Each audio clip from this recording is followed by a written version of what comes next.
Hello, Stargazers! I am your magician, but you can call me Aster.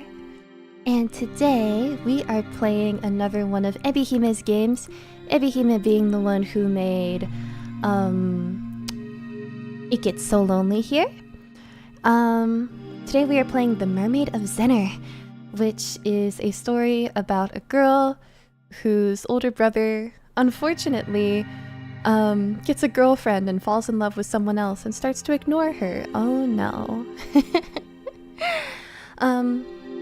Looking forward to this game. Me too. I've been interested in it for a while, but sounds familiar? Wait, this sounds familiar. Also, I've brought back the old chat layout for the stream screen, just because I felt that the cute one that I had before wasn't very immersive. I thought that it was a little bit distracting. Let me move it back up some though. Where have I seen this before? That said, extended conversations relating to Coffin will be deleted, so we'll try not to talk about it too much. But y'all are free to talk about it in moderation. This music is fire. Yeah, I noticed that too.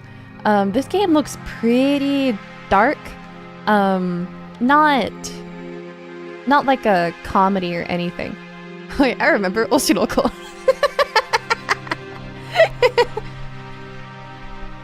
But yes, I am also alone today because it seems like, just from what I could see from the game page, that our female protagonist is alone most of the time. I don't think the older brother is terribly present, so I am alone today. Oshinoko mention.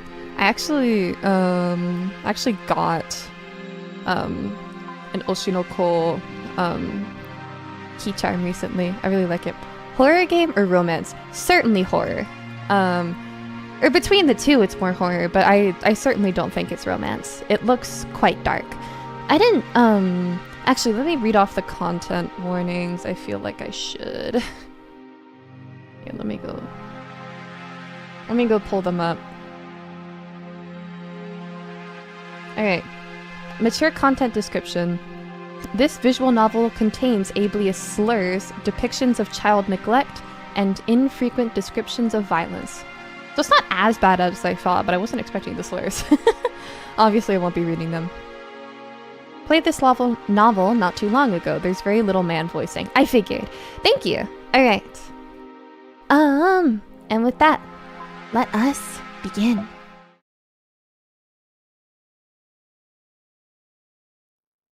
My name is Lilac, and I'm 13 years old. I have short black hair and blue eyes, and I'm in love with my older brother. Wow, we're off to an amazing start. I live in a small village called Zennor, which is located on the north coast of Cornwall, down in the bottom corner of England. Oh geez, that's right, they're British. At least she's honest. What an introduction. I don't feel energetic enough to, like, go into my accent. I've always thought Zennor is a funny name. It sounds like Lenor, which is a type of fabric conditioner Mum uses when she washes my clothes. Oh no, they're Brits. Hey, I'm also a Brit. It's Tuesday, innit? No way, Aster's British accent. I feel like I have a little one, because my Dear mother is British. I think I've told this story before about how I, like, grew up having, like, a little bit of an accent. In school last week for an English project, my class had to research our homes and write reports about them. I learned that alphabetically, Zennor comes last on the list of parishes in Britain. Zennor is also a very tiny village. About 200 people live here. It really is that small.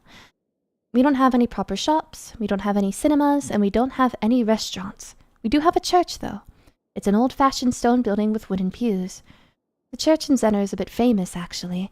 There's an old carving of a mermaid in one of the pews that dates back to the 15th century. A ladle bit of an accent. This mermaid was called Morvran, and she fell in love with a human man called Matthew. The people of Zennor were very close-minded back then, and they hated mermaids. They thought they were monsters. Morvran was scared Matthew would be hurt if he stayed with her. She loved Matthew, and she was willing to leave him if he would keep him safe. Matthew loved Morvran just as much as she loved him. However, to such an extent that he abandoned Zennor and went to live at the bottom of the ocean with her. I think about that story a lot. Sometimes I think I am like Morvran, but the stories say that she was very beautiful and I am not. I don't have the tail of a fish, but my classmates think I'm weird, and I'm also in love with somebody I can't be with. When I'm not thinking about mermaids, I'm usually thinking about my brother. I think about my brother a lot. I've always thought about him, but I've been thinking about him more than usual lately.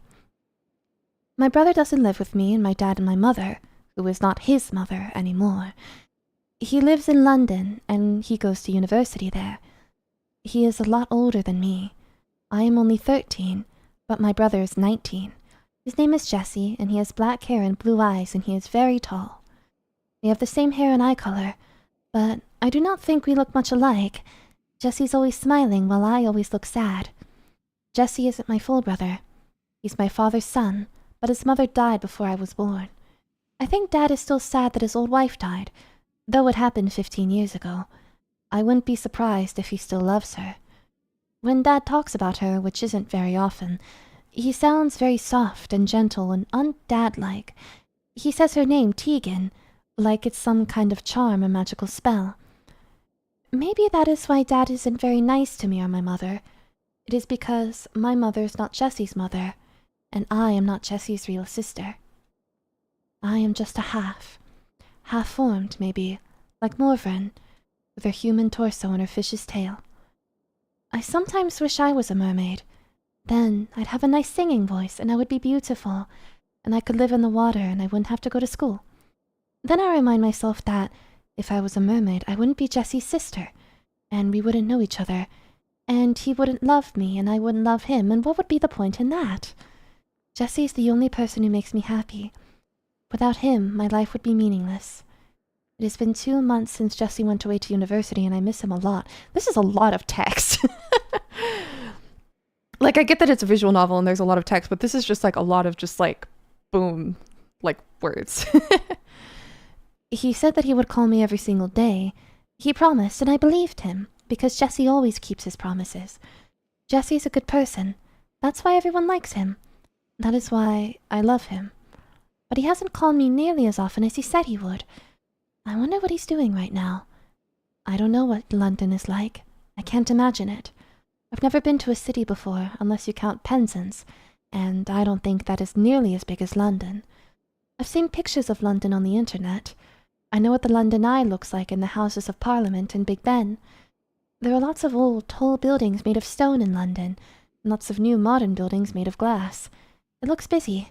The pavements are dirty, and it's full of people. I don't think I would want to live in London. I don't like living in Zennor much either, 'cause it's tiny and I don't have any friends except Jesse, but he is not here anymore. He is in London, and I am in Zennor, and he promised he would call me every day, but he hasn't. How do I know if he's all right? What if he's been hurt? Thoughts like that keep me awake all night. I've been feeling scared a lot lately. Sometimes I feel so scared I can't eat, but I don't mind that much as I've never liked eating. If I have lost weight, my dad has not commented on it. I don't think he cares about me. Jeez! But my counselor at school, Mrs. Corey, does. Oh, huh! Oh, okay. So she goes to the same school as another character in Ebby's universe. In Ebby's, like, alternate universes? This is our pro tag. I went to see Miss Corey in her office after school for a chat last week. She asked me how things were at home and how my parents had been treating me and how I was feeling. I think Mrs. Corey feels sorry for me because my family is poor, and my school uniform is never ironed, and my school shoes are always dirty. I feel sorry for me too, but not because of my dirty clothes. I feel sorry for me because Jesse's not here. I told Mrs. Corey I was having trouble sleeping and eating because I was missing my brother, and she nodded and said, "Oh, Jesse, I remember him. He was a sweet boy." "No," I said stiffly, because I didn't like her tone of voice. "He's still a sweet boy. He isn't dead." "Of course not. I wasn't trying to imply that," Mrs. Corey replied. "Then why were you talking about him in the past tense?" I asked. I stared at Mrs. Corey challengingly, and she looked embarrassed and apologized for hurting my feelings. This made me feel better, but only a bit. Miss Corey has worked at my school for a long time, and she knows Jesse. He used to go to this school too before he went to London. After our little dispute, Mrs. Corey calls them hiccups, Mrs. Corey asked me how Jesse was doing, and I told her I didn't know because he didn't call that often, even though I was worried about him. The more I talked about Jesse, the worse I felt. I started to cry, and Mrs. Corey had to hand me a tissue and ask me to calm down. I did try to calm down, I swear I did, but my shoulders kept shaking and my eyes stung. I told Mrs. Corey I was afraid Jesse might have gotten lost in London because it's so big, and maybe he'd been stabbed or killed. Mrs. Corey patted me on the back and said she didn't think Jesse had been killed, because if he had, the police would have called my family and I would know about it. "Then why hasn't Jesse called me?" I asked, and Mrs. Corey frowned. "I'm sure he's just having fun. London's a lot bigger than any of the towns in Cornwall, and there's so much to do. He's probably trying to take in all the sights," Mrs. Corey said. "Does that mean he's forgotten about me?" I asked. "Oh no, Lilac. I don't think Jesse would ever forget about you. You're very individual, child." I thought that was a stupid thing to say because everybody's an individual, but I didn't tell Mrs. Corey that because I knew she was trying to be nice. She's one of the only people I know who bothers trying. Jesse's growing up and he's living his own life, that's all. It's normal for children to branch away from their families as they get older, but I'm sure he'll keep in touch, Mrs. Corey told me. "And you don't think he's lost?" I asked Mrs. Corey seriously because I wanted to make sure. I thought it was a sensible question, but Mrs. Corey laughed like I told a joke. I wish she wouldn't do that. She should know by now that I don't tell jokes. "I'm sure he isn't lost, Lilac. Your brother has a good head on his shoulders. He'll be fine," she said, and she sounded so convinced that I was almost convinced too. I suppose this means that Jesse isn't lost, and he hasn't been stabbed, and he's just in London enjoying himself. He's living his own life. That should make me feel happy, but it doesn't. It makes me feel worse than ever. If Jesse isn't lost, and he isn't sick, and he isn't in trouble, then why hasn't he called me in so long? He has no excuse. I'm his sister. I might not be his full sister, but we were raised together, and I love him, and I thought he loved me. I thought I was important to him. I thought I mattered. Why has he abandoned me? Why is he ignoring me? Doesn't he know how much I love him? If I keep spending my nights wide awake staring up at the ceiling, the bags beneath my eyes will grow darker and darker like bruises, but I don't care. It doesn't matter. Nothing seems to matter without Jesse.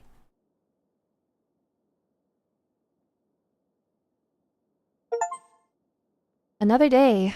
Lilac struggles through another monotonous day. Oh man, we've got achievements.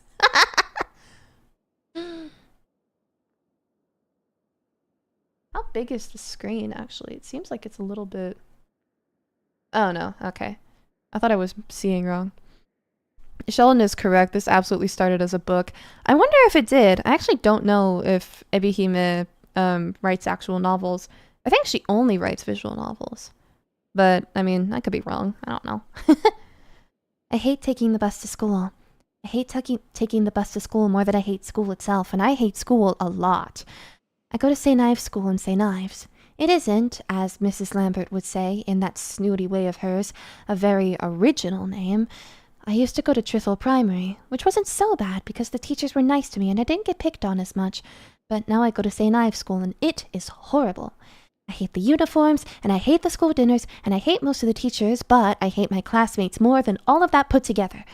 I don't know why they're even called classmates. They are not my mates. I get teased a lot in class, but it isn't that bad because Aislinn is there to look out for me. Is that Aislinn? I think that's how you say it. I could be wrong. I don't think it's Aislinn. The teasing is much, much worse on the bus to and from school because Aislinn is not there and I'm all on my own. I'm met with mean whispers the moment I step onto the bus. I mean, you look miserable. The main bullies are called Isla and Phoebe and Lucy and Megan, and they're all near year 9 like me, and I hate them. I think they hate me too, but I don't know why. I've never done anything to them other than exist. Just look at her, says Megan, while I try to find a seat. She's getting skinnier by the day. You don't think she's anorexic, do you? Asks Isla.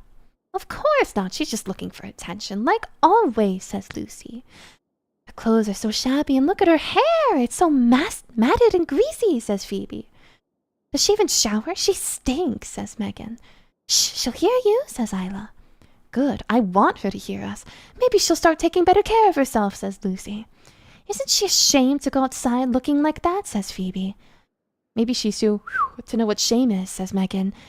And then they all laugh. Even Isla, who's probably the nicest of the four.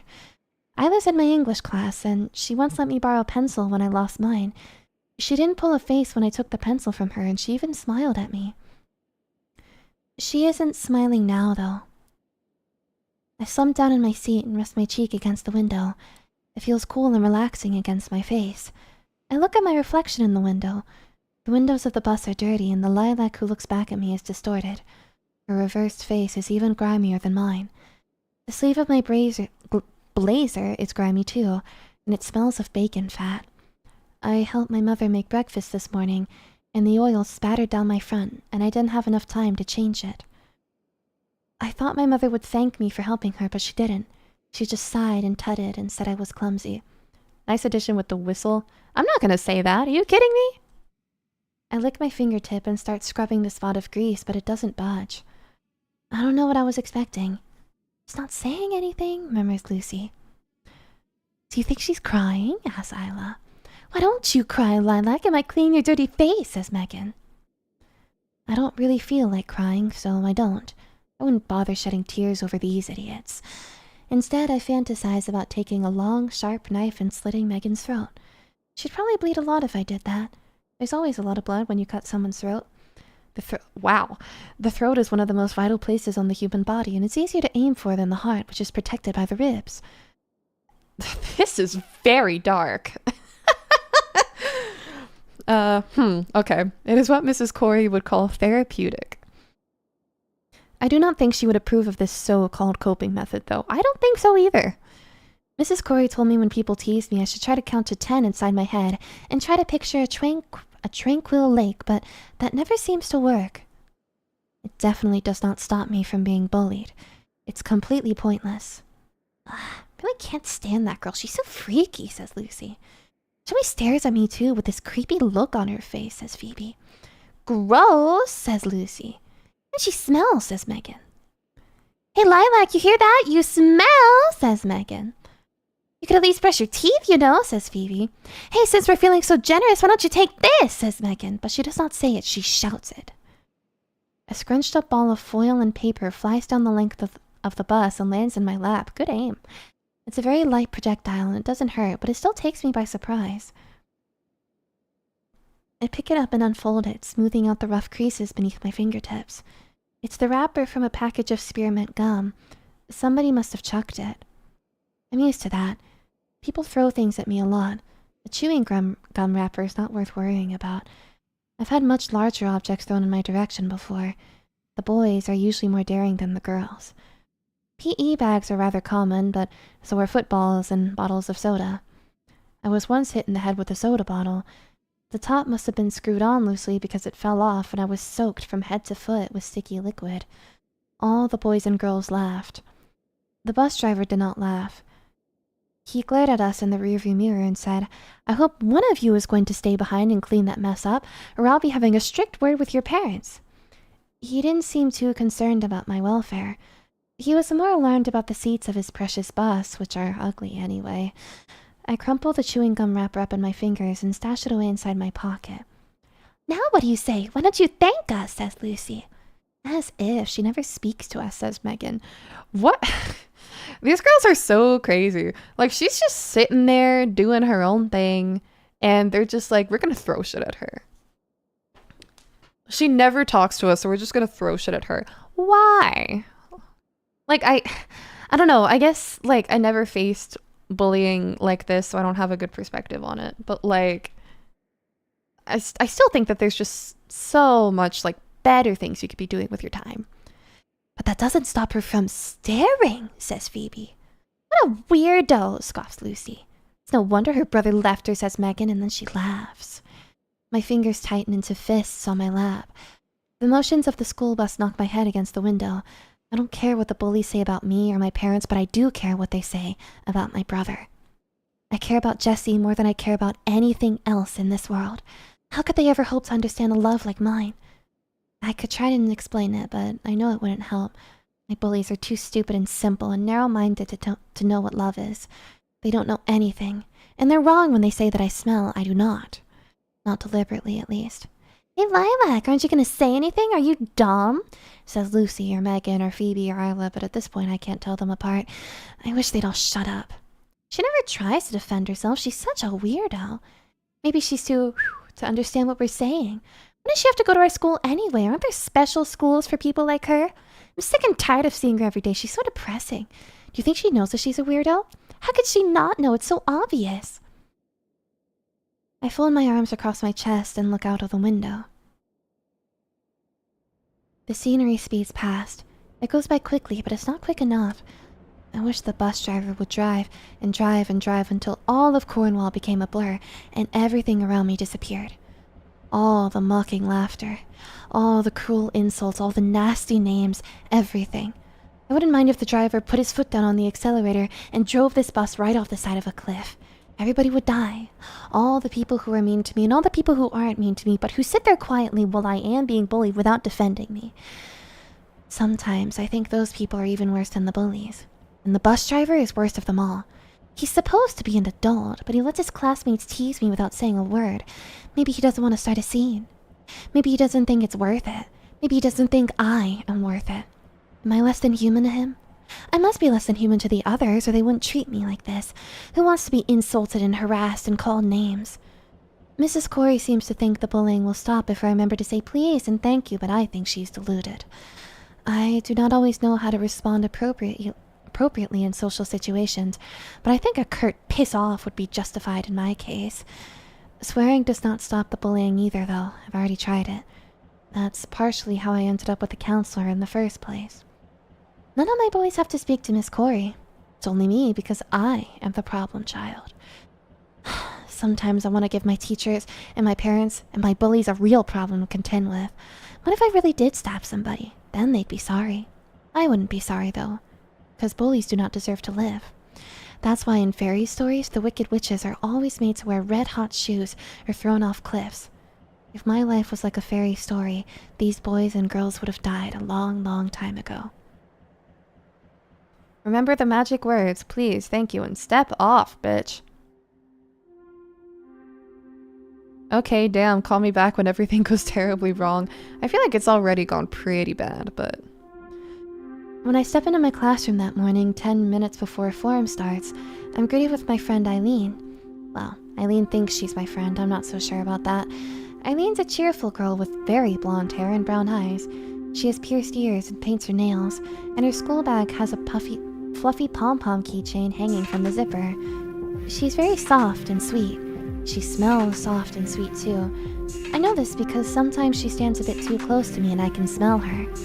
Her birthday's in October, which is right near the beginning of the school term. She's 14, which makes her older than me, but she does not act it. I don't know why Aislinn wants to be my friend. We don't have anything in common. My hair is dark, but hers is blonde. My eyes are blue, but hers are brown.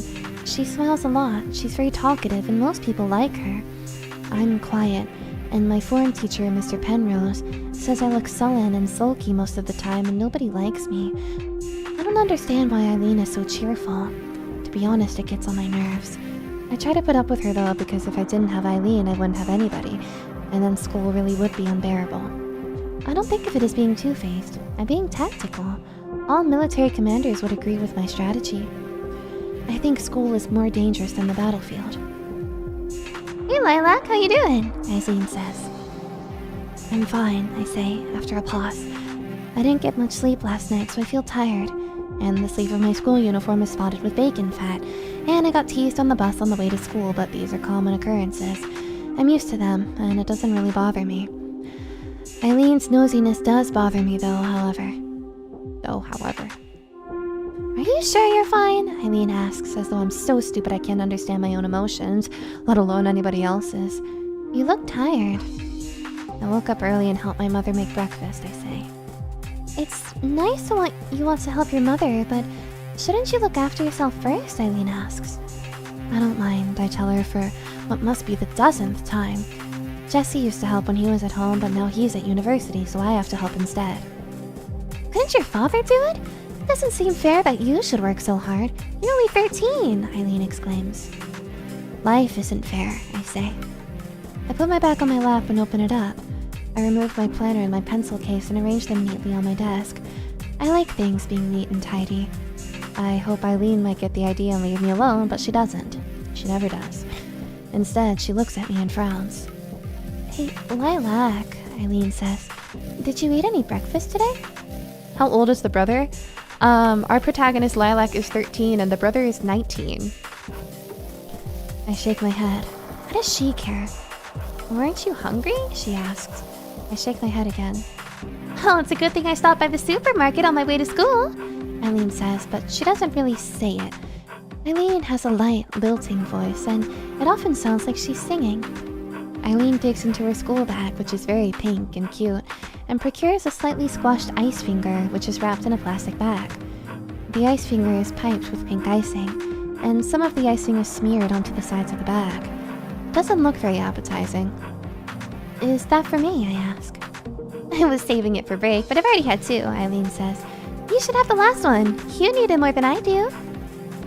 I want to turn her down, but Mrs. Corey is always telling me I should be nicer to Aislinn. Thank you, I say, though I don't feel very thankful. I wish Aislinn hadn't bought me anything at all, but I suppose it's the thought that counts. This is what Mrs. Corey tells me. I accept the pink ice finger from Aislinn and unwrap it. The cool plastic crinkles beneath my fingers. I bring the pink ice finger to my lips, slowly opening my mouth, and take a tiny bite out of the end. I eat very, very slowly, which annoys Dad. He shouted at me about my eating habits before. He said I was wasting good food and it was going to go cold. And did I think I was too bloody good to eat the same meals as everybody else? Did I want to be treated like a queen? I do not want to be treated like anything. I just want to be left alone. So, Aislinn says, what do you think? Is it good? It's fine, I tell her, because it isn't good and I don't want to lie, but I don't want to hurt her feelings either. I think I'm making progress. Mrs. Corey would be proud of me. So good, Aislinn says with a bright smile on her face. You better finish it before class starts.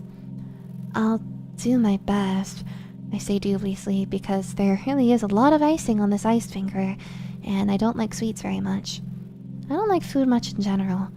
It's messy and it gets everywhere, just like the spot of grease on my shirt. So, Lilac, Aislinn says again, how's your big brother? Have you heard from him at all? I look at the ice finger, which is even pinker than Aillinn's school bag, and frown. When Aislinn isn't fussing over me, she's asking questions about Jessie. Aislinn used to sit next to me in our form room in year 7, but she didn't pay me any attention for the first month or so. She was busy talking with the other girls, mostly about TV shows and music and other things I've never cared about. Then, one day, Jesse came into the classroom to talk to me. He'd forgotten his pencil case and he wanted to borrow some of my stationery. Jesse's handsome, unlike me, and the girls in my class were interested in him. They asked me who he was and why he was talking to me and how I knew him. Aislinn was the most curious of all. I told them he was my brother. They looked at me frowning and they said, "Really?" Like I was lying. And then they said, "He doesn't look very much like you." I know Jesse doesn't look much like me, so I didn't say anything. There was nothing else to say. I just turned my head and stared out the window. I thought that would be the end of things. But ever since that day, Aislinn has been determined to become my friend. Some of my classmates think Aislinn acts nice to me because she pities me. Some of my classmates think she acts nice to me because the headmaster asked her to. I think she acts nice to me because she has a crush on my brother. Nobody believes Aislinn acts nice to me because she actually likes me, apart from maybe Aislinn herself. She's even been to my house for sleepovers a few times, she insisted. She spent most of the time asking questions about Jessie, which I didn't like. I liked it even less when Jessie smiled at her at the breakfast table the following day and played along with her jokes and said her earrings looked cute. "Why do you want to know about my brother?" I asked Aislinn, suddenly in a bad mood. "Jessie's mine, not yours." "I know he's not my brother," Aislinn says, "but he means a lot to you, doesn't he? You were upset when he was moving away, right?" "That's right. I was upset. You are not allowed to me," I say sharply. "Lilac," Aislinn says, "why are you being so cold? I'm trying to look out for you." "It sounds more like you're interested in my brother," I reply. "Maybe I am interested in him," Aislinn admits, "but I care about you too. I don't want you to be sad." "I'm not sad," I tell her, but that isn't entirely true. I think Aislinn knows that too. She might be a bit of an idiot, but she isn't completely stupid. Amazing thing to think about, the one person who cares about you in this whole place. "You can tell me if you're feeling down," she says hopefully. "Isn't that what friends are for?" "I'm not down and you are..." I start to say, but then I cut myself off. I was going to tell her that she isn't my friend because I don't think she is, but that would be rude, and it would probably upset Mrs. Corey.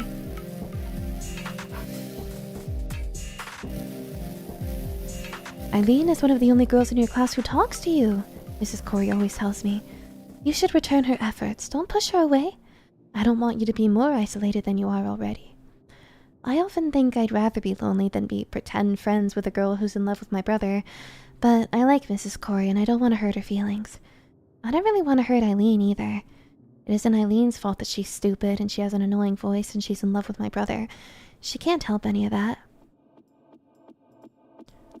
Man, Lilac's so normal.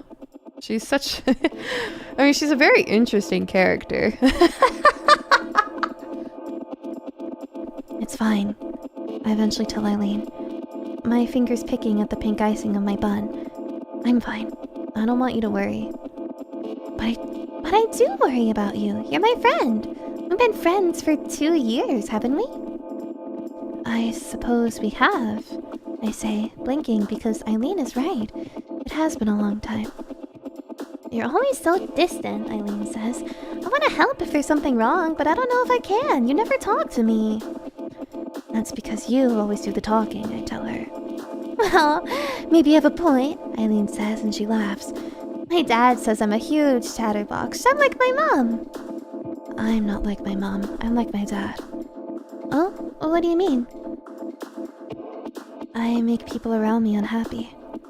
And who told you that? Aislinn asks, planting her hands on her hips. If people are being mean to you, Lilac, you tell me and I'll sort them out. You don't need to sort anybody out, I say. I can look after myself. You say this, but we saw what happened on the bus this morning. It's true too. I could look after myself very easily if murder was not a crime. And I'm sorry, I shouldn't be laughing. I know that she takes this seriously, but also this is a great line out of context. Are you sure you're alright? Aislinn asks, her brows crinkled. I can talk to Megan if she's been saying mean things again. It's fine. I was just telling the truth, I say. I think I must be like my father because Jesse doesn't like him, and if he liked me, he would have called me by now. You mean you haven't heard from him? Aislinn asks. I shake my head. My fingers pick at the pink icing of my ice bun, but I don't put any of it into my mouth. I don't feel hungry. Talking about Jesse does strange things to my stomach. In the past, I used to fill my stomach up with fluttering butterflies.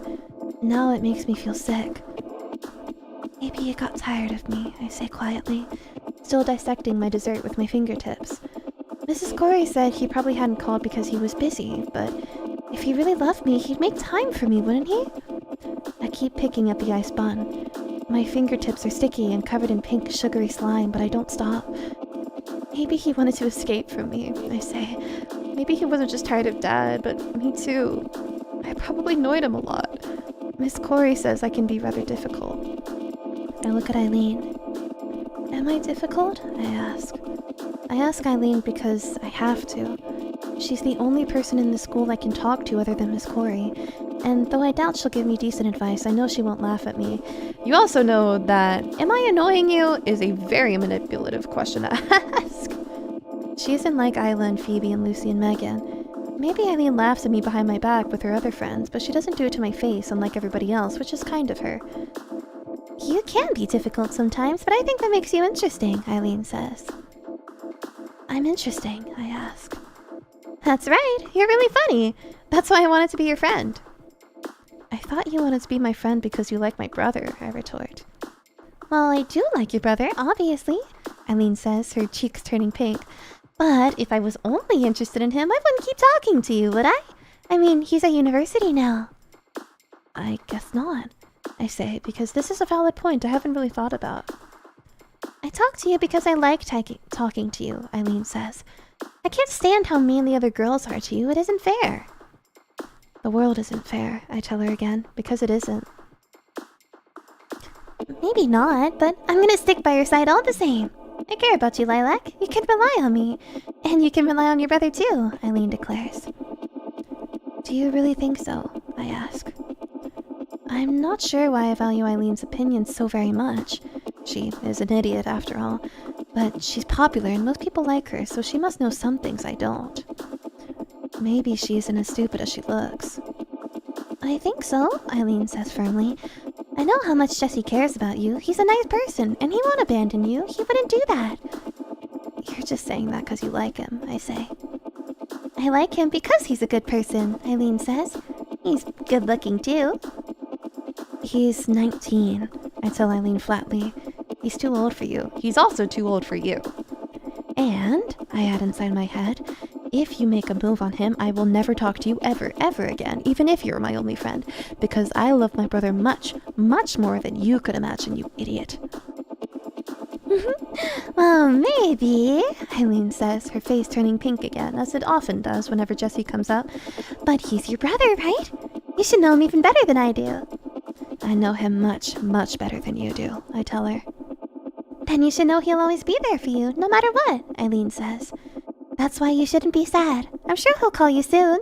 You just need to have more faith. That's what Miss Corey says, too. And she's right. Stop being so mopey. Now finish up your ice finger. They always cheer me up when I'm sad. I can't imagine Aislinn ever being sad. She's perpetually cheerful and she hardly ever frowns. She isn't like me. Then again, most people aren't. The school day passes without event. Interesting things rarely happen at school. Even the endless parade of bullying has become boring. I've heard every insult dozens of times before. Mrs. Lambert, my nasty English teacher, gives us our scores for our English projects, which we handed in last week. She asked us to write an article about our hometown or village, highlighting, to use her own words, the more interesting aspects of it.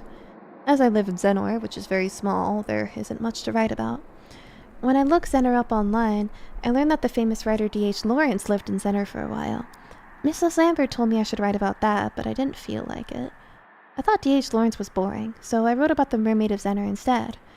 I wrote a lot about the mermaid, actually. I wrote pages and pages, much more than anybody else, but Mrs. Lambert can't have appreciated it very much because she gave me a D. Girl, there's usually a page limit. Like, if you're writing more than everybody else, that means it was on the rubric and you didn't look at it. I'm shifting around a whole bunch. I want to get comfy since I'm doing so much reading. She said that, though my essay was well written, I was supposed to write a factual account about my village, not a fairy tale. Your paragraphs are well divided and your vocabulary is diverse, Mrs. Lambert wrote on my homework in red pen, but you've strayed too far from the subject matter. Read the question more carefully next time, Lilac. I don't know why she punctuated her criticism with 3 exclamation points. I thought Miss Lambert was supposed to be an English teacher. She should know how unnecessary it is to use more than 1 exclamation point. How can I take her comments seriously when she's so bad at writing herself? I think my essay about the Mermaid of Zennor annoyed her. I seem to annoy all of my teachers, but I annoy Mrs. Lambert most of all because she thinks I have potential, but I never listen to what she says. Mrs. Lambert tells me I daydream too often in class, which I do, but that is her fault because her lessons are boring and so are the books we have to read. I'd pay more attention if we were allowed to read exciting books like the Discworld series, which are some of my favorites because my brother likes them, instead of A Christmas Carol, which is boring. What? I love The Christmas Carol. I don't know why we're reading A Christmas Carol anyway, because it's not Christmas yet. It'll be Christmas soon because it's November, but it's still a whole month away. Teachers are stupid. My classmates are stupid. School is stupid. Oh man, she really is 13. Mrs. Corey isn't stupid, though. I think Mrs. Corey is rather smart. I like her much, much more than I like Mr. Penrose, Mrs. Lambert, and the rest of the teachers. After school on Mondays and Thursdays, I have to go to Mrs. Corey's office for half an hour. Mrs. Corey says it's for a friendly chat. She even brews tea and prepares biscuits, though she probably isn't meant to do that because she's my teacher and not my friend. It isn't a friendly chat, though, and Miss Corey doesn't see me because she wants to. This is actually a counseling session, dear me, which I have to attend because last year, when I was in year 8, I stabbed Megan in the hand with a compass in math class because she said mean things about my brother. Wow. She said it was from a family full of freaks, which wouldn't normally upset me because I don't like dad or mom and I don't like myself much either. But then she said my brother seemed normal, but he was probably just as messed up as I was, and that made me angry, so I stabbed her. Wow. I think it was a reasonable response. But my math teacher disagreed, so I was sent to the headmaster's office. The headmaster asked me why I stabbed Megan, and I said it was because she was rude to my brother. And the headmaster said he could understand why that might have made me angry, but most people don't stab their classmates when they're in a bad mood. He's right. I said Megan and her friends were always mean to me, and I tried to ignore it, but picking on my brother was the last straw. The headmaster was sympathetic, but he still suspended me from school for 3 days. Then I had to do a psychiatric evaluation, and the doctor at the hospital said I had some unresolved problems, so now I have a counseling session with Mrs. Corey. The headmaster told Megan off for being mean to me, but he didn't give her a suspension, which I thought was horribly unfair. Megan stopped teasing me for a little bit, maybe because she was scared of me, but after a few weeks the teasing started all over again, so I don't think it helped. I like talking to Mrs. Corey, though, and I like her tea, and I even like the biscuits, so I suppose it could be worse. I enter Mrs. Corey's office, closing the door behind me, then take a seat. Hello, Lilac, Mrs. Corey says with a smile, like she really is happy to see me and this isn't part of her job. How was your day? If there's one thing I do like about our protagonist is that she's quite cynical. I do like that line that's like, as if she's actually happy to see me and this isn't part of her job. Like, all in all, she does read as quite neurodivergent. And I mean, with the slur, like maybe she appears that way. Like, I mean, I don't know how often that slur is used because I only hear it like trivialized by people who don't know any better. But anyway. It was the same as always, I say after a long pause. I hope Megan and her friends weren't being mean to you, Mrs. Corey asks. No, not really, I say, which isn't entirely true, but it's also not really a lie. They teased me on the bus, and they threw a packet of gum at my head, but they always do things like that, and I'm used to it. Well, if you're sure, Mrs. Corey says. She doesn't sound very sure herself, but she drops the subject. She seems like some brand of BPD. I frankly don't know enough about BPD to say one way or the other. Now, would you like a cup of tea? I have some new leaves. Rosehip. It's supposed to be good for headaches. I don't have a headache, but I would like some tea, please. Wonderful. I'll put the kettle on. Mrs. Corey removes her portable kettle from the bottommost drawer of her desk and plugs it into the socket on the wall. She fills the kettle up with water from a drinking flask, then turns it on. The kettle beeps and the water inside it begins to boil. Mrs. Corey winks at me conspiratorially and presses a finger against her lips. Keep quiet about this, all right? This is our little secret. I nod. Mrs. Corey isn't supposed to have a portable kettle in her office. It's against health and safety rules. Apparently it could be a fire hazard, but that sounds stupid to me. I don't think the kettle will spontaneously combust any more than Megan will. Though I've imagined her slow and painful death many, many times. This is a great game. Mrs. Corey takes 2 cups from her cupboard and fills them with tea leaves. Steam begins to rise from the kettle. The water inside bubbles. Mrs. Corey picks up the kettle and fills the 2 cups with the hot water. Then she hands the cup to me. "Be careful," she says gently. In a way I imagine my mother might talk to me if she didn't hate me. It's hot. Sorry. I know, I can tell. I can see the steam.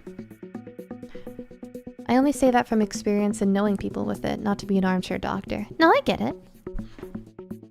I did know one person with BPD. I don't know, she... I don't know enough about it to say, like, one way or the other or anything. Fear of abandonment and having a person you're fixed on are common things, so that's why it came to mind. Huh, that's really interesting, actually. I'm sorry for being such an old fusspot, Lilac. You're more than capable of looking after yourself. The headmaster doesn't think that, I tell her, as I accept my cup of piping hot tea from her hands. Or he wouldn't make me see you for counseling sessions twice every week. Oh, Lilac, Mrs. Corey says, and she sighs. I've already told you.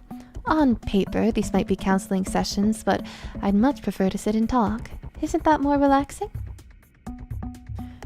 But they are counseling sessions, I remind her, in case she's forgotten.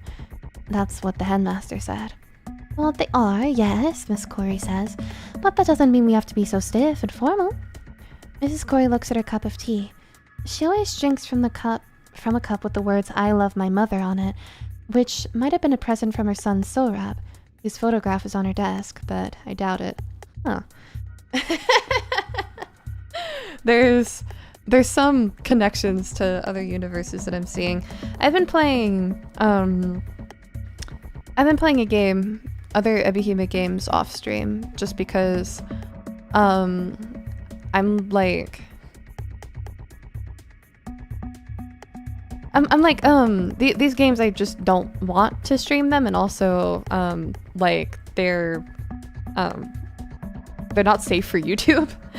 But it seems like some of these characters like exist in Ebihuman's other universes. Man, the Ebiverse. I need to play all of her games. Mrs. Corey has told me a bit about her son, and he's only 4 years old. He's not old enough to buy anybody presents. Her husband probably bought it for her instead. Aw, damn, I wish Rose was here. She'd probably be like, oh, that's really cool to see that. The games that get the channel nuked from orbit? Oh, yes, they would. Woof!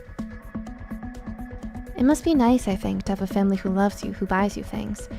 I drink from a pale purple cup with white spots on it that Mrs. Corey says she bought especially for me.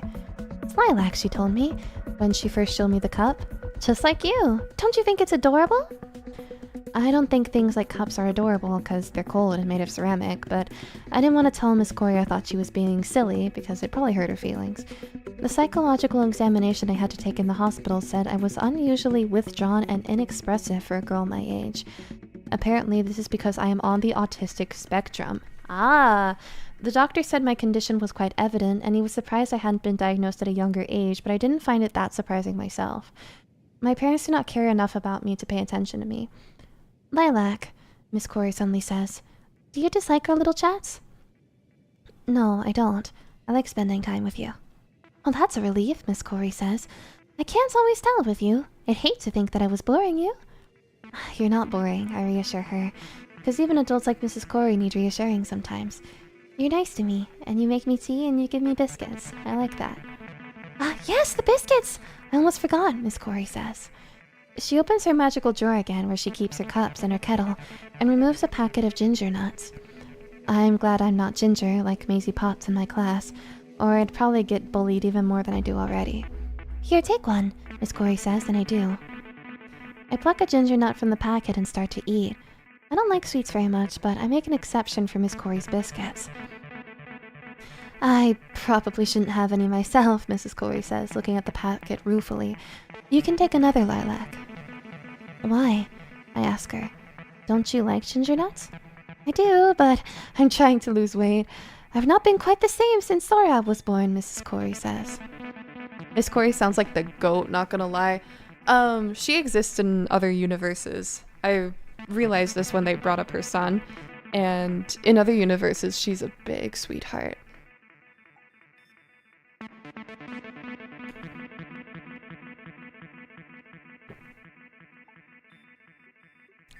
Sorry, drinking tea.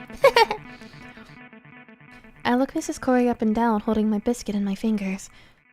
Mrs. Corey is a bit on the chubby side, with round cheeks like a rabbit, but I don't think she's an ugly person. She's too kind to be ugly. Megan is very, very pretty. Even prettier than Aislinn, maybe, but she's ugly on the inside, and that is much, much worse than being a bit fat. Maybe you are a bit fat, I tell Mrs. Corey charitably, but one biscuit won't hurt. Mrs. Corey laughs, though I don't understand why, and shakes her head. I always know where I stand with you, Lilac. You're not one for white lies, are you? I don't see the point in lying. Isn't it better to be honest, I ask. Yes, you're quite right. I should stay away from the sweets, I know, but... Mrs. Corey looks at the packet of biscuits and bites her lower lip. Surely one won't hurt? That's genuinely so sweet. So she's just a big sweetheart in every universe. We love that. Yeah, in other universes also, terrible things happen to her, but case in point, I can't put it on YouTube. Do check out the rest of Ebihime's works though. Oh, yeah! She takes a biscuit and puts it in her mouth. The two of us sit there for a few moments in silence, eating biscuits and drinking tea. I wish Rose was here. I'm playing all of these games with Rose, and I think Rose would be pretty charmed to see all this. I know I'm a sucker for sweets. Luckily, my metabolism keeps me in check. Yeah, no, not me. I've got thunder thighs. Mrs. Corey's one biscuit turns to 2, then 3, then 4, but I don't point this out because it looks like she's enjoying herself. I like it when Mrs. Corey smiles at me. Mrs. Corey often smells of freshly brewed tea. It's a warm, relaxing smell that makes me feel at ease. These stories are all related, I didn't know. It looks like they're all just like, they like take place in different universes, but there's one particular couple that Ebihime likes to write, and she likes them so much that they were originally set in a 1001 Nights type of setting, and she put them into 3 separate settings, like in just like the same universe, but it was just like she canon diverged like over and over. And then she made 2 separate games that basically followed them in like other alternate universes. And so basically she wrote these 2 falling in love like in like 6 different universes. I love her. I hope Ebihime is having a lovely day. Welcome in, Echo. The sunlight streams in through the window, illuminating spots of dust that drift in the air. It's winter, and the sun will probably set soon, but for now everything is nice and warm and safe and bright. Speaking of snacks, Mrs. Corey says, once she's polished off another biscuit and taken a sip of her tea, have you been eating well? You've been remembering to have breakfast, I hope? Not every day, I tell her, shaking my head. I don't feel like it.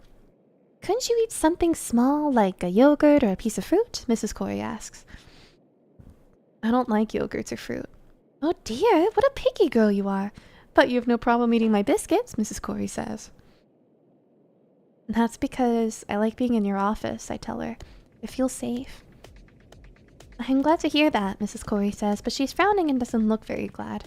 But does that mean you don't feel safe at home? Not really, I say.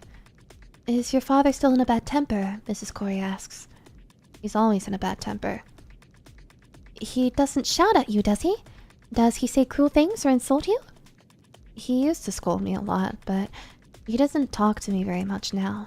It's like I don't even exist. And how does that make you feel? I shrug. It doesn't bother you? I don't know. Maybe I like this better.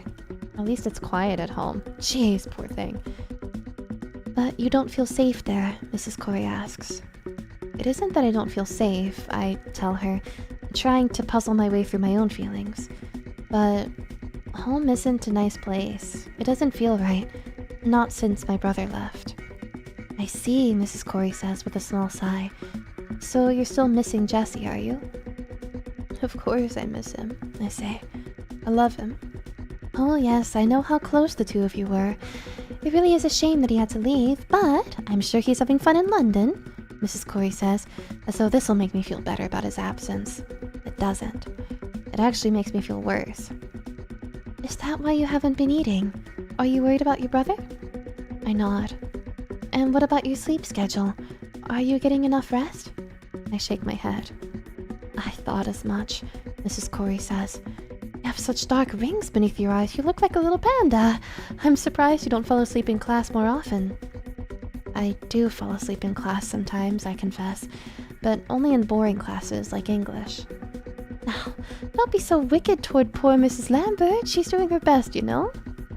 But she gave me a D in my English report, I say hotly, even though she said my vocabulary was good. She gave me a bad score because she doesn't like mermaids. Mermaids? We were supposed to research the village or town or city we live in and write an article about it, I explain. Mrs. Lambert said I should write about D.H. Lawrence because he used to live near Zennor, but I thought that was boring, so I wrote about mermaids instead. Well, Mrs. Lambert did say you had to write about facts, Mrs. Corey says, her voice trailing off. They are facts, I retort. I found the story on the internet. But it is a story, Mrs. Corey says doubtfully. Mrs. Lambert didn't want you to write about legends or fairy stories, though it does sound like splitting hairs to me.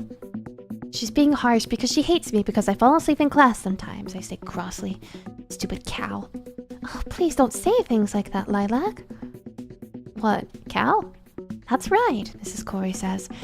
This might be a friendly chat, but if you say cruel and hurtful things, you'll have to tell Mrs. Lambert. And then what do you think will happen? I slink down in my chair and my eyes narrow and say, I'll get in trouble again. That's right, Mrs. Corey says. So behave yourself. I know you can be a sweet girl when you want. Let's turn that frown upside down, all right? I don't feel like smiling, I tell her. Not without Jesse.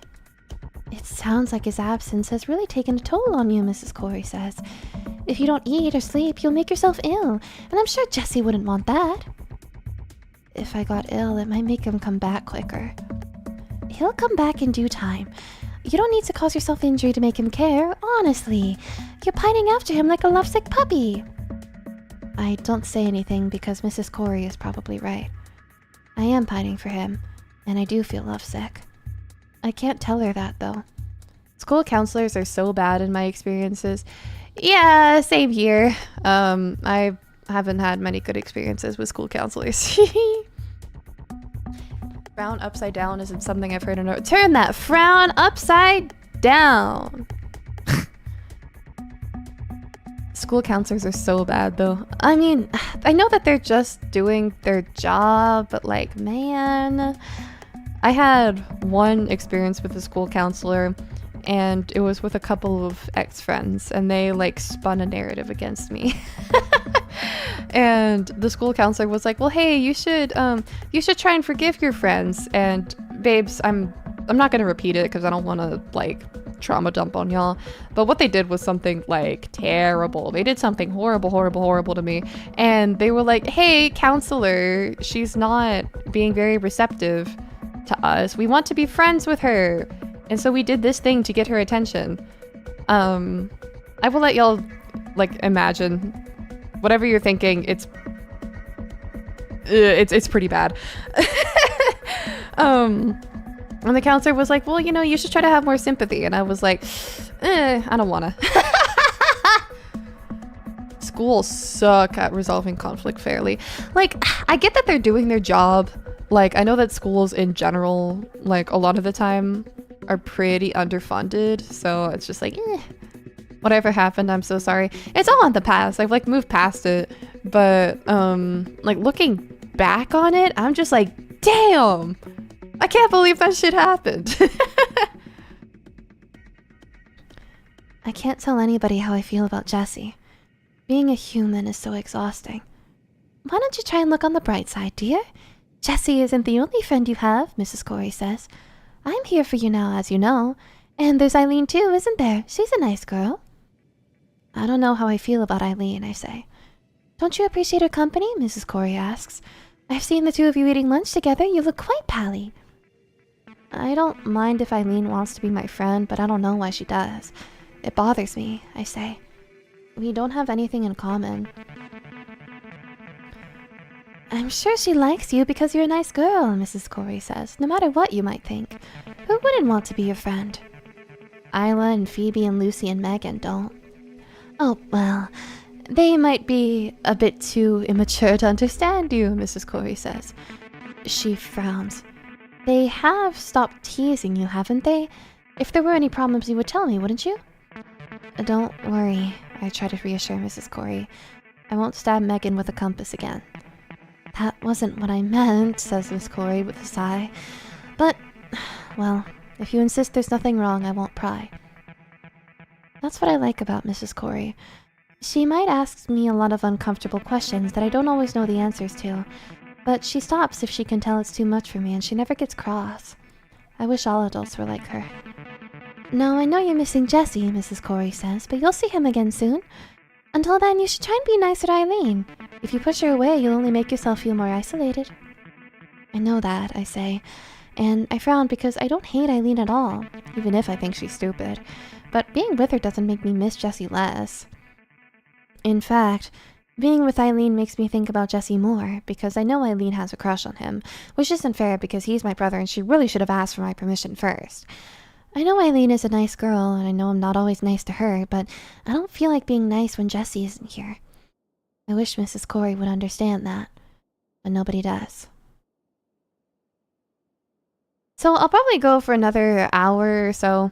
I think I mentioned in the last Noelle stream that I threw out my voice doing karaoke, and I tried to choose a decently short visual novel, but even this is longer than I thought it would be. Wah! I have dinner when I get home, but it's a chicken and mushroom pie, and I don't like mushrooms, so I only pick at it. My mother asks me if I will please eat a bit more, but it sounds more like she's begging than asking, and it makes me feel uncomfortable. I do my best, but the mushrooms look very thin, gray, and anemic, and when I put them in my mouth, I gag. My mother sighs and shakes her head and says, "Oh, Lilac, what is to be done with you?" And I tell her that I don't know. "You're getting so skinny," my mother says. "If you don't eat, we'll have Child Protective Services around. They'll think we're abusing you." I do eat. I had a nice finger this morning, and I had some sandwiches at lunch, and I ate 4 ginger nuts with Mrs. Corey. "Well, so long as you're eating something," my mother says, but she sounds doubtful. I say that I am, and then I push my chicken and mushroom pie away and ask if I can be excused. My mother looks tired, and I don't think she likes talking to me, so she says yes. Dad doesn't say anything. He doesn't even look at me. I rise from the table and scrape my uneaten food into the bin, and then I go upstairs to my bedroom. I'm supposed to read a chapter of A Christmas Carol for my English homework, but I'm angry at Mrs. Lambert because she gave me a D on my homework, and I don't want to read A Christmas Carol because it's boring, so I don't. I take out my own marker pens instead and try to draw. I like drawing and I find it relaxing, but I don't feel very relaxed right now. I can relate to that. I hate being a picky eater. I'm also decently picky.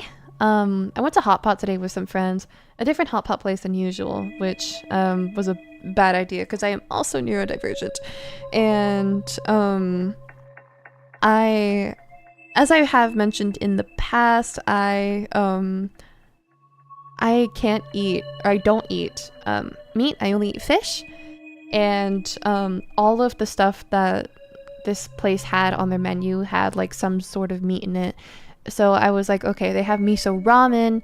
Miso like is always, you know, safe. So I asked for miso, and they bring it out to me, and I'm like, oh, what's this in the miso? And so I called the server down, and I'm like, hey, is there pork in the miso? And he's like, yeah, there's pork in all of our dishes. And I was like, oh, cool, that wasn't on the menu. I was so upset about that because miso is always safe. Like, man, I'm not super picky. Man, oh fun. Oh, fun is right. I was very upset. Like, I ended up having to get something that I didn't really like that much. Like they said that literally all of their stuff had meat in it except for one dish, which was just full of mushrooms, and I hate mushrooms. And so they were like, okay, here's a seafood dish. We can replace the broth with water, but like it'll taste really weird. And I was like, it is what it is. And so they replaced the broth with water and brought it out to me, and lo and behold, it tasted like shit. It's wild that everything had pork, right? I was like, I feel like come on, you know? Like everything, even the miso never has meat in it. Anyway, I can't stop thinking about Jesse. It's been more than a week since he last called me, and I can't stop worrying about him. My head is so filled up with thoughts about Jesse, it feels like it'll explode. That's why I go into his room. I push his bedroom door open slowly, trying not to make any noise. I don't know why I care so much. I know Jesse's not in here, so why should I worry about disturbing him? But I worry all the same. It's been a while since I last came into Jesse's room. It looks different than I remember. When Jesse and me were younger, we used to spend a lot of time in his room.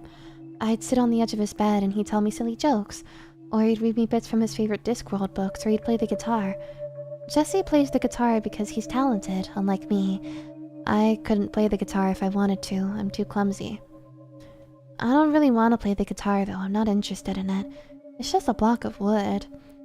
I was more interested in the guitar when it was in Jesse's hands. I liked sitting on his bed by Jesse's side while he held his guitar, a scuffed old instrument he bought from a second-hand shop in St. Ives, and played. I don't really remember the songs he played, but I remember feeling very safe and warm and relaxed with him. It was a bit like being in Miss Corey's office, but better. Jesse has very firm, strong hands. He held the guitar tightly and never dropped it. He sometimes paused when he was playing and laughed, telling me he'd made a mistake, but he was wrong because he never makes mistakes. I think Jesse's perfect. That's why I love him. I really do love him, so why? Jesse. I say his name softly, though I'm not sure why, because I know he can't hear me, as I trail my fingers against the headboard of his bed where we used to sit. His room isn't the same as it used to be because Jesse doesn't sleep in this bed anymore, and he doesn't keep his clothes in the cupboards, and all the drawers are empty. His guitar is gone, and some of his books are missing from the shelves, and the posters have been removed from the walls. His bed doesn't even have any covers on it.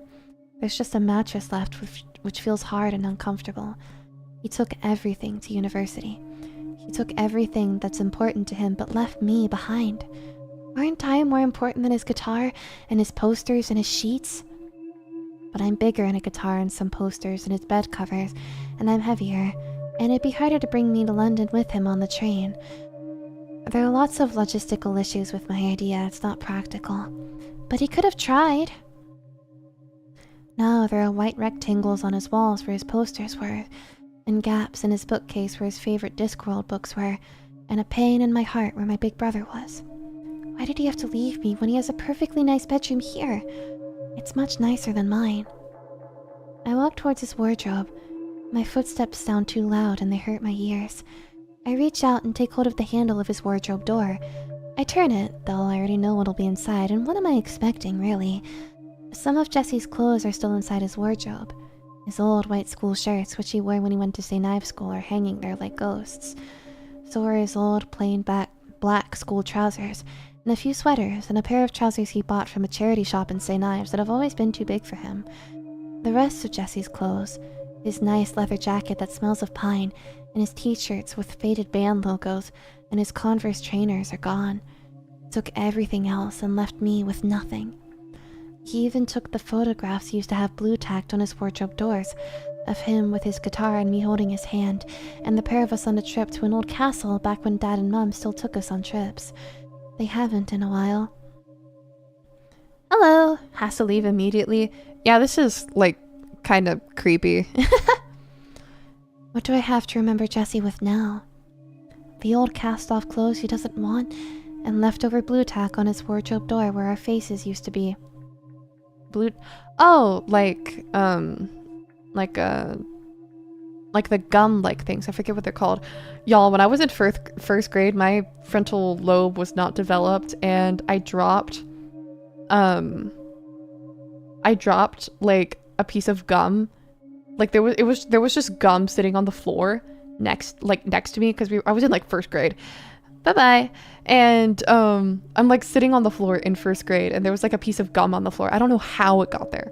And it was like still like, and babes, I was like 6, and so I picked up the piece of gum and I just dropped it in the hair of the girl in front of me. I don't know why I did that. And like we were like mid lesson too, like with the teacher, and so at some point that's insane. I know. I like look back on it and I'm just like, why did I do that? And I, like mid lesson, like the teacher was like reading to us, and we're all like crowded on the floor, and she's like in a rocking chair and she's reading from a book. And eventually this girl like reaches into her hair and is like, what is that? And she can't get it out. And so they had to like chop off that bit of her hair in particular, and it was like right on like the top of her head. Like looking back on it, I feel so bad, but like goddamn. Or nar. That's so messed up. I was like 6. Aster, you were evil. I actually was like really terrible child. Sorry, I cackled. No, I did too. Like, like why did I do that? Like, you were so cruel for that. I was 6. Like, genuinely, when I like think back on that, I remember that like very recently. I was just like, I don't even remember why I did that. I think I just was like, oh huh, I guess I could do this, and then I just did. Like, why?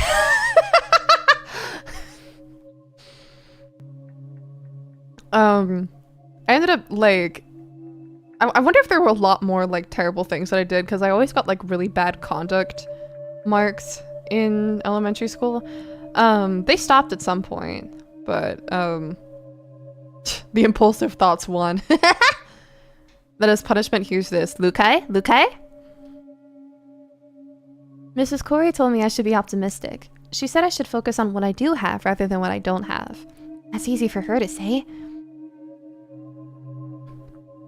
She has a husband and a son who loves her, but I have nothing. Being in Jesse's room always used to comfort me, but now it reminds me of what I don't have. Oh, nobody to talk to. Lilac seeks comfort from an unusual place. It isn't fair, I say. And then I take one of Jesse's old school shirts from the hanger and embrace it. Oh man. I bury my nose in his shirt and smell it, but it doesn't smell like Jesse. It smells like the inside of his wardrobe. My eyes are starting to sting. I'm crying. I nuzzle my face against Jesse's shirt, which doesn't smell of him, and pretend that I'm hugging my brother and he's hugging me back and everything is alright. It doesn't cheer me up. I'm not good at telling lies, especially not to myself. Why did you leave me, I say, my voice muffled by the fabric of the shirt. Why? The shirt does not answer, of course, because it is a shirt, but even if it did, I know what it would say. He had to leave, the shirt would say, because he got accepted into a good university in London. Aren't you happy for him? For some reason, the shirt sounds a lot like Mrs. Corey. She's also very sensible. I'm happy for him, I mumble, my cheeks red and my face splotchy with tears. But I wish I could have gone with him. Ooh. Brother, ooh. You can't because you haven't finished secondary school yet. The shirt explains kindly. If you want to stay with your brother, you need to get older. But how can I get older, I ask. You need to wait, like everybody else, the shirt says. But I've waited too long already, I say. It feels like he's been gone forever. It's unbearable. It hurts so much I can't eat, I can't sleep, and I can't live. You'll need to do your best, the shirt says. That's all you can do. But how can I do that? What should I do? I ask. I can't tell you that. Because I'm only a shirt, the shirt says. And it's quite right, too. I wipe my nose on the shirt, staining it with a trail of green snot. Then crumple it in a ball and throw it on the floor. You're not very helpful, I say, though I know I'm being ridiculous. You're nothing like my brother. I I thought Jesse cared about me more than anybody or anything else, but he took his guitar to university with him, and that's not even real. Well, it is real, because it's a solid object and you can hold it in your hands, but it isn't real at the same time because it doesn't have thoughts or feelings or a heart that can be broken. It isn't real in the same way that I'm real.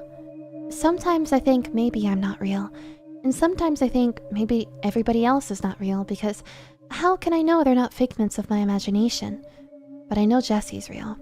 He has to be, or my world would have no meaning. He has to be, but it's been so long since I last saw or heard him. How do I know if he's not been stabbed or shot or poisoned or... Oh, I say, and I blink because I can hear something. The phone in the kitchen is ringing.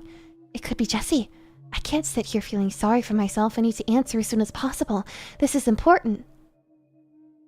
I leave Jesse's room, slamming the door behind me, and run down the stairs. I take them 2 at a time and almost slip and fall at the bottommost step. 2 at a time when you're running down is crazy. I pick up the old plastic phone, which is lying in its cradle, next to a bowl of fake flowers. Hello, I say, and I press the phone to my ear. There's a pause, and then... Lilac? Says a very familiar voice on the other end of the line. Lilac, is that you? My grip tightens around the plastic case of the telephone, so tightly that my knuckles turn white. I know who that voice belongs to. I think about this voice hundreds, no, thousands of times every single day because it belongs to the one person I love more than anybody in this world, and everything he says sounds sweet and warm and gentle. It's Jesse. Jesse, I say, and I think my voice sounds higher than usual. I missed you.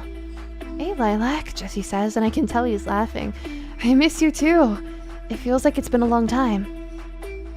Yes, I say stiffly, and although I'm glad Jesse's called me, I'm a little bit annoyed that it took so long. I don't want to be angry with my brother because I love him. Holy shit! Been wanting to say this, but never knew when. Hope that game's attention didn't make you hate it, but I wouldn't be surprised. Sorry for the annoyances it gave you. I won't mention it for the rest of the stream. It's alright. I certainly don't hate the game. I just, also thank you for the 20! I really appreciate it. I certainly don't hate it, but, I did get quite sick of it after a while. No, it's a visual novel. I did get quite sick of it, especially when afterwards people wouldn't shut up about like, play chapter 3, and are you gonna play the rest of the games? But like, that's significantly died down, and, I'm having fun doing what I like now. You can mention the game if you keep sending $20 afterwards. Welcome in, Sif. Yeah, you can mention it as much as you want if it comes with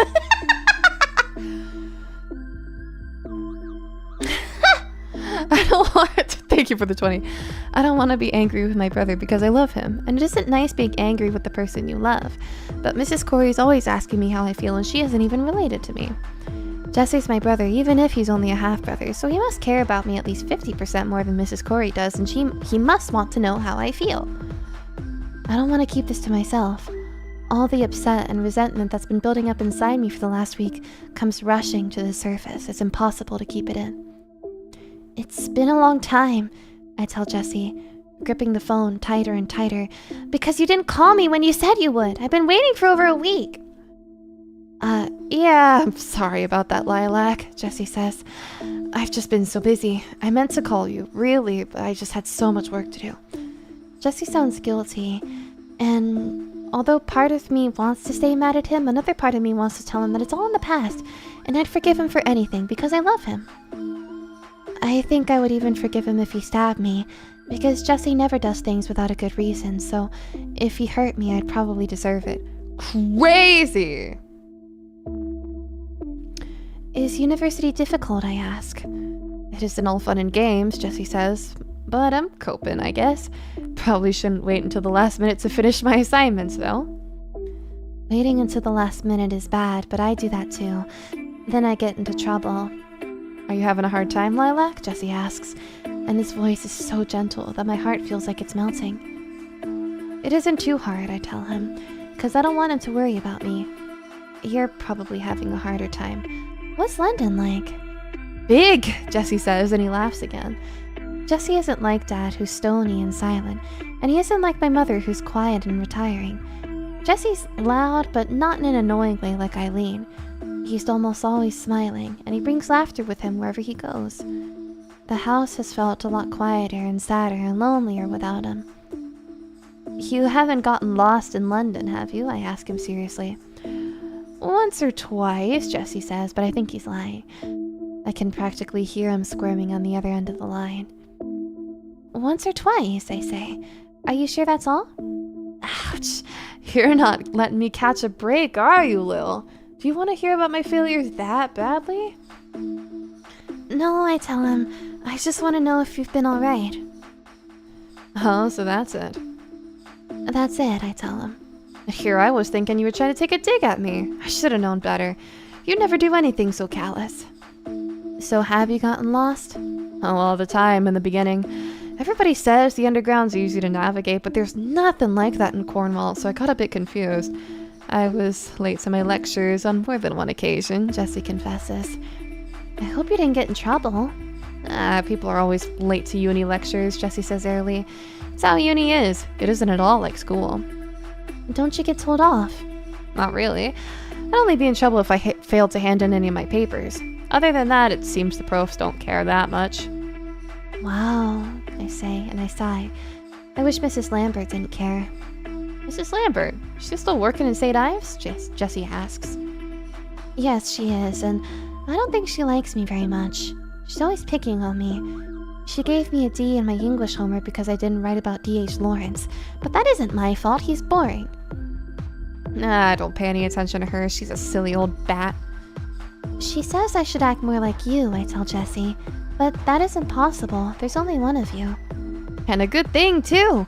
You might be my younger sister, but sometimes I think you are more responsible than I am, Jessie says. You have a better sense of direction, at least. I bet you'd get along just fine in London. Do you really think so? Sure. The underground be easy for you. Sometimes I wish I had you with me. Show me around. Well, I say, and my face turns red. I could always come and stay with you for a bit if you wouldn't mind. That might be a good idea. I'd love to show you around. I think you'd like going to St. Paul's Cathedral. I'd like to go anywhere with you. Great! Then why don't we arrange it sometime? It'll be fun, Jessie says. I feel sorry for you, Lilac, stuck back in Zennor. I know it's a nice place and sometimes I miss it, but there's just so much more to do when you're in London. I know. I looked it up online in IT class. IT class? I don't tell Jesse that I was researching London when I should have been working on my spreadsheet, because I want to live with him someday, and I've been doing everything I can to acclimatize myself with England's capital. I think that might sound a bit desperate. Jessie whistles. I see you've been doing your homework then. Good girl. If you're still having trouble getting around, I can help navigate, I say. I don't want a repeat of what happened in Godrevy Point. Godrevy Point? Jessie asks. We went through a while ago, you and me, I remind him. We got lost and we nearly missed the bus back. You were very worried. Oh, yes, now I remember. That was years ago, back when I still collected fossils. You were 14, I tell him, and I was 8. You know what? I think you're right, Jessie says. So you even remember that trip, do you? I remember all the times I've spent with you, I say proudly. All the memories we've made together over the year are precious to me. Years. And I won't let them go. I forget my French vocabulary the moment it enters my head, and I forget which days I have PE, and sometimes I even forget my own birthday, but I don't forget anything related to Jessie. Trust you to bring up all my weakest moments, Jessie says, and he laughs. I'd almost forgotten myself. I can't slip up when you're around. It was alright, I reassure him, because we didn't miss the last bus home after all, even though you were starting to worry. Oh yeah, anybody would have worried. I'm your older brother, Lilac, and it's my job to take care of you. I like it when you take care of me, I tell Jessie, my voice a little quieter than usual. Jessie smiles. I can't hear Jessie smile, because he is in London and I am in Zennor, and there are 307.6 miles between us, which equates to around 6 hours by car. I looked it up online, but I can always tell when he's smiling. She's so normal. I can tell because I love my brother, and I know these things about him. Nobody understands Jesse better than I do. Not Mom or Dad, and certainly not Aislinn. That's why I'm the only one who's allowed to be in love with him. I don't know if I'm the best at looking after others, I'm afraid, Jesse says. I tried, but I wasn't the cool, reliable older brother I wanted to be. I think you're very cool, I tell him. Oh, well thanks. I think you're a sweetheart too. My heart pounds inside my chest, and my stomach coils itself up into knots. I wish I could sit here and listen to Jesse compliment me all day, but time always goes by very fast when we're together, and with each compliment, I'd probably age 5 years. Then I would die. At least I'd die happy. Anyway, Jesse says, you're more than welcome to come up to London whenever you want, but there's something I have to tell you first. What? Well, Jesse says, there's no easy way for me to tell you this, but... Jesse pauses. I can envision him on the other end of the line, his eyes closed, his expression thoughtful. What is he gonna tell me? He hasn't been mugged, has he? What if he's been stabbed? Is that why he took such a long time to finally call me? I knew he should have never gone to London. I knew London was a big, dangerous city. I knew he was gonna get in trouble. I knew... I'm coming back to Cornwall over the Christmas holidays, Jesse suddenly announces. I say, but I don't really say it because is not a word, it's just a syllable. It's a single, stupid syllable, because I don't know what else to say. Crisis averted. Oh no, he's stalling it! Ah, oh no! I sit there, staring into space, my eyes wide. Lil? Why have you gone so quiet? Jesse asks me. You still there? Hello? Lil? Lil? I continue to stare at my eyes wide. I open my mouth. Then... Oh, Jesse! I suddenly exclaim far more loudly than I anticipated, but how can you blame me when I've been waiting for this moment for so very long? Jesse, I'm so happy! I miss you! I really miss you! And I miss you too, Lil!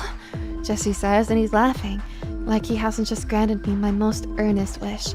That's why I wanted to come down and see you. You did. You miss me. And I'm pressing the phone so tightly against the side of my head, it'll probably leave a mark, but I don't even care. That's right, Jesse says. Of course I missed you. You're my sister, and you mean the world to me, and I want to know you're all right. But My voice falters. I thought you were too busy having fun in London to talk to me. I am busy, but I don't know if finishing up essays counts as fun, Jesse says. I didn't mean to abandon you, Lil. Really, I didn't. I feel bad about it, and that's why I wanted you to be the first to know. And when will I see you? I ask him. When are you coming back? Around December 20th. I haven't booked my tickets yet, but you shouldn't have to wait too long, Jesse says. I like London and all, but it's so noisy. It'll be nice to escape it for a while. And Christmas is a holiday you're meant to spend with your family. Jesse, thank you, I say. And I'm so moved I can feel tears prickling in the corners of my eyes again. But this time it isn't from sadness. It's the exact opposite. This is the best Christmas present ever. Hey, don't be too hasty, Jesse says. I'm gonna buy you a real present and I'll bring it back with me. I'm sure you'll love it. I don't need any gifts. I only want to see you. Oh, what a sweet girl you are. I don't know what I did to be worthy of such a pure, kind-hearted sister. You're just like an angel, Jesse says, and he's still laughing. I'm laughing too, from surprise and relief and sheer gladness, but I'm also crying. It's this very strange combination of emotions that I've never experienced before. Yeah, pure, kind-hearted, sure. I must be making too much noise because I can hear footsteps, then a low, gruff voice that I haven't heard for quite some time. What's going on? My dad says, and I can feel his narrowed eyes boring into my back even though I can't see them. Why are you making such a racket, Lilac? I can't hear the TV. Oh, Dad, I say, turning around. That Dad? Jesse says, his voice a little crackly from static. Static? Oh dear, I keep tripping up over myself. Honestly, I'm getting pretty tired already, my voice. It hasn't been that long, it's only been like an hour and a half. But after this scene, I might call it a stream anyway. Ugh. Wonderful timing! Put him on, Lil. I want to tell him about my news too. I'm a little sad about this, because I want to talk to Jesse for as long as possible. But I have been talking to him for quite a while now, and Dad is Jesse's father, and I know he misses Jesse too. Dad has always liked Jesse more than he likes me. That's because Jesse is a child from his first wife, who he loves more than his current one, and Jesse is good-looking and smart and funny, whereas I'm weird and useless. What is it, Lilac? Dad asks, and he's frowning. Who are you talking to? I'm talking to Jesse. Do you want to speak to him too? He has something important to tell you. Jesse! Dad says, and his eyes widen. Of course I want to talk to him. He practically snatches the phone off me. With so much force, I'm worried he'll shatter the plastic case and the fragment of Jesse's voice that rests inside it. Jesse? Dad says, his voice demanding. Jesse, is that you? Did something happen? What is it? I've watched Dad's face as Jesse relays the news to him. He changes expression so many times it's tiring simply to look at him. Jesse! Jesse, wake up, Jesse! I hope that Dad will hand me the phone when he's finished talking to Jesse, but he doesn't think of that. Dad never does. He puts the phone back in the cradle, cutting the connection with my brother, and then glances at me. Why are you still standing here? Don't you have homework to be doing? I go back to my room obediently without saying a word. Instead, however, my heart is pounding. So Jesse really is going to come back home for the Christmas holidays. He'll be with us in less than a month. Then we'll all be reunited again. It'll be a long wait, but I know I can endure it. I'd do anything for my brother. Alright, so we're gonna call it here. I know it wasn't too terribly long, but my voice is getting pretty tired already. So we're gonna call it with this. Yo, yo, Mr. White! It's all good. Yeah, doing voice acting is, like, exhausting me a little bit. Oh, but,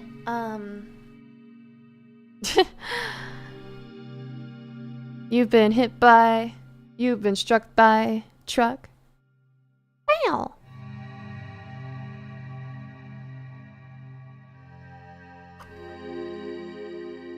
Hope your voice gets better. Thank you. I will be resting up lots and lots.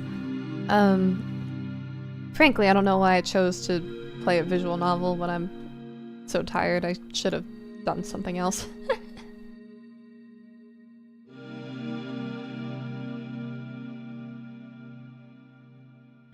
Thanks for the stream. Take care of yourself.